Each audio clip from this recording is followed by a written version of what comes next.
नमस्कार, एक बार फिर आपका स्वागत है साधना न्यूज में। रुक करते हैं खबरों की ओर। प्रदेश की टॉपर सानिया मरकाम जेल में बंद अपने पिता से मिलने के लिए जब पहुंची तो वह भावुक हो गई। जब टॉपर सानिया अपने पिता से मिलने जेल पहुंची तो उस समय पूरा पुलिस महकमा उनके साथ मौजूद था। साधना न्यूज की टीम भी इस दौरान मौजूद रही।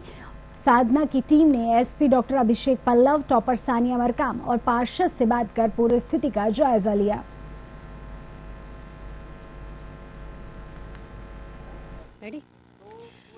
इस वक्त हम दुर्ग के सेंट्रल जेल में खड़े हुए हैं, जहां पर कल माध्यमिक शिक्षा मंडल के द्वारा रिजल्ट घोषित कर दिया गया है।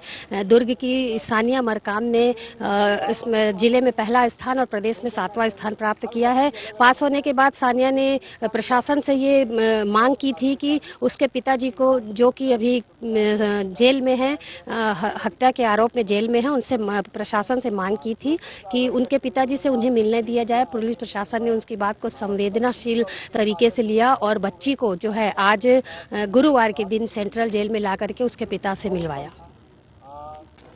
इस वक्त हमारे सामने दुर्ग जिले के कप्तान डॉक्टर अभिषेक पल्लव जी खड़े हुए हैं और उस बालिका की मंशा थी कि वो अपने पिताजी से जेल में मिलने आए। प्रशासन ने उसकी बात सुनी और उसे उसके पिताजी से यहाँ मिलवाया। सर से हम बात करेंगे और पूछेंगे कि किस तरह की जो उस सजा काट रहे हैं उसके पिताजी और क्या मांग की थी बालिका ने आपसे।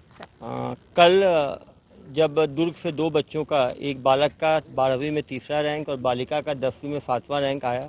पहले मैं बालक के घर गया, उत्तरी क्षेत्र में, वहाँ मिला और उसके बाद हमारी मीटिंग थी तो पार्षद महोदय का फ़ोन आया कि सर बालिका भी इंतज़ार कर रही है।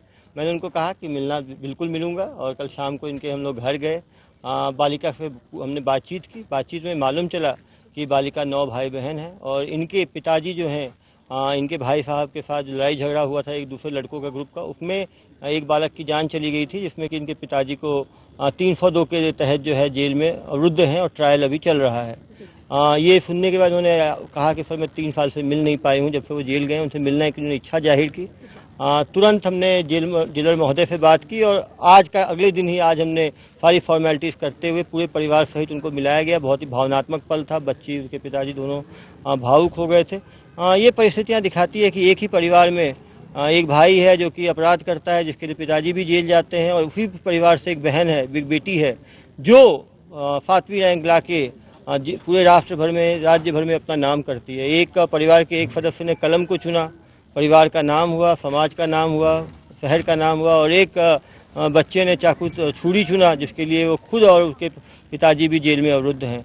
तो कहीं ना कहीं बच्चों को संस्कार देने की आवश्यकता है, बालक बालिकाओं को बराबरी का अवसर देने की जो आवश्यकता है, बालकों के साथ बालकों पे भी नज़र रखने की आवश्यकता है। यदि आपके बालक नशा कर रहे हैं, चाकूखोरी कर रहे हैं, गलत संगत में, तो उनको ठीक करने की आवश्यकता है, नहीं तो वो खुद भी और परिवार को भी लीगल परेशानियों में परेशान कर सकते हैं। बालिका एक गरीब परिवार में होकर पिताजी जेल में हैं, घर में कोई कमाने वाला नहीं है, उसके बाद भी शासकीय स्कूल से पढ़ के इतना अच्छा उसने रिजल्ट किया है, काबिल तारीफ़ है। बाकी उन सभी बालक बालिकाओं के लिए एक आदर्श मॉडल है, जो कि समस्याओं को गिनते रहते हैं, ज़िंदगी में ये कमी है, वो कमी है, वो कमी है, लेकिन ये एक एग्जाम्पल सेट किया कि कमियों पे अपने हौसलों से हम जीत हासिल कर सकते हैं, और कितनी भी कठिनाइयाँ हों, यदि हम कड़ी मेहनत करें तो सबके लिए अपॉर्चुनिटी है। भारत देश की एक खूबसूरती है कि यहाँ पे हर व्यक्ति, वो गरीब परिवार का हो, क्रिमिनल परिवार का हो, वो किसी भी जाति का हो, धर्म का हो, लिंग का हो, यदि वो मेहनत करता है तो वो अपनी मेहनत से जो है सक्सेस अचीव कर सकता है और जो उसकी इच्छाएं हैं उसको पूर्ण कर सकता है। कहीं भी इसको कोई भी फाइनेंशियल गाइडेंस।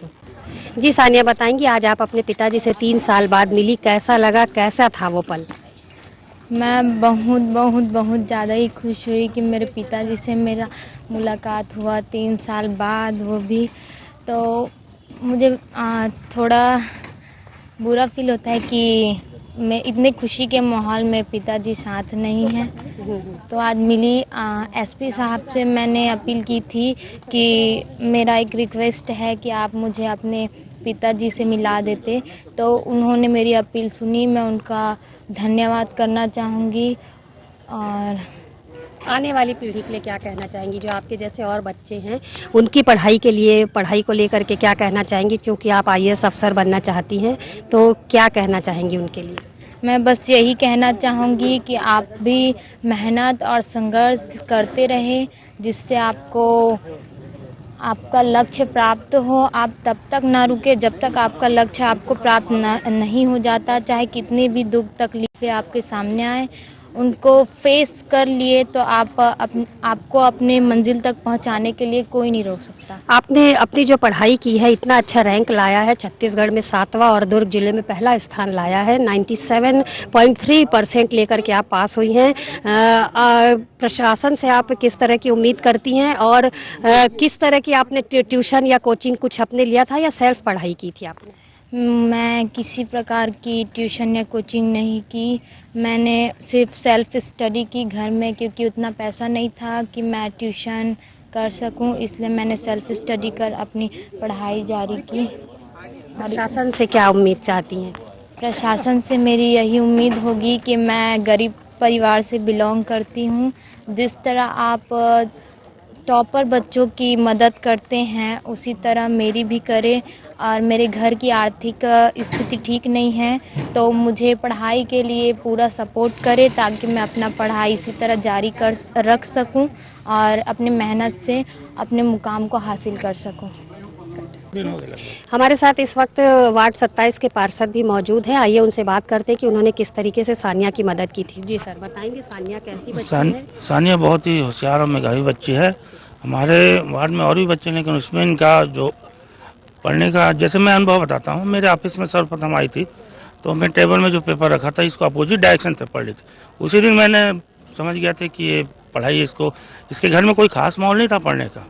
फिर मैंने इसका एडमिशन कराया स्कूल में और साइकिल की व्यवस्था कराया, बुक समय समय में जब भी इसको जो जरूरत आता था करता था, लेकिन ये थोड़ा संकोच करती थी कि भैया ही सब लोग करा सकते हैं। मेरे को पूरा उम्मीद था कि ये मतलब अबव 90 से ऊपर लाएगी, ऐसा उम्मीद था मेरे को, पर आज वो लाई है तो मैं खुद ऐसा लग रहा है पार्षद बनना सार्थक हो गया मेरा। वार्ड के लिए मैं कुछ तो काम आया। आपके वार्ड में और भी ऐसे बच्चे होंगे, उनके लिए किस तरीके की मदद आपके द्वारा की? अभी कोरोना काल में बहुत तंगी चल रहा था बच्चों का, पेरेंट्स का, तो कई लोग बच्चों का मैं फीस जमा करके उनको एग्ज़ाम में बैठाया।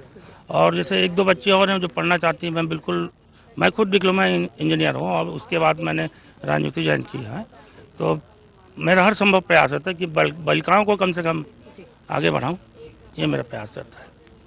ये थे दुर्ग जिले के एसपी अभिषेक पल्लव जी और सानिया मरकाम, जो आज सानिया ने प्रशासन से मांग करी थी कि उनके पिताजी जो जेल में सजा काट रहे हैं 3 साल से, उसने प्रशासन से अपने रिजल्ट मिलने के बाद प्रशासन से मांग करी थी कि उसके पिताजी से उसे मिलने दिया जाए। प्रशासन ने उसकी बात स्वीकार करी और सानिया को जेल में उसके पिताजी से मिलवाया। निश्चित तौर पर वो पल काफ़ी जो है वो संवेदनशील पल था, जिस तरीके से बाप बेटी का अंदर मिलन हुआ और दोनों ने एक दूसरे को मिठाई खिलाकर पिताजी ने बेटी को बधाई दी। एसपी सर भी उस समय भावुक हो गए और प्रशासन से जिस तरीके से सानिया ने उम्मीद करी थी कि उसके पिताजी से उसे मिलने दिया जाए, प्रशासन ने उसकी बात मानी। इसी तरह से सानिया ने प्रशासन से एक उम्मीद और की है कि सरकार जो है जिस तरीके से सभी बच्चों की मदद कर रही है, उसके लिए सानिया ने पढ़ाई के लिए उसकी पढ़ाई निरंतर जारी रहे, इसके लिए उसने उम्मीद जताई है कि उसकी मदद जो है वो राज्य सरकार करे, ताकि वो अपनी आगे की पढ़ाई कर सके और IAS ऑफिसर बन करके जिले, प्रदेश और पूरे देश का नाम रोशन करे और अपने जैसे और बच्चों के लिए वो एक मिसाल बन सके। साधना न्यूज़ के लिए दुर्ग से मैं वीना दुबे।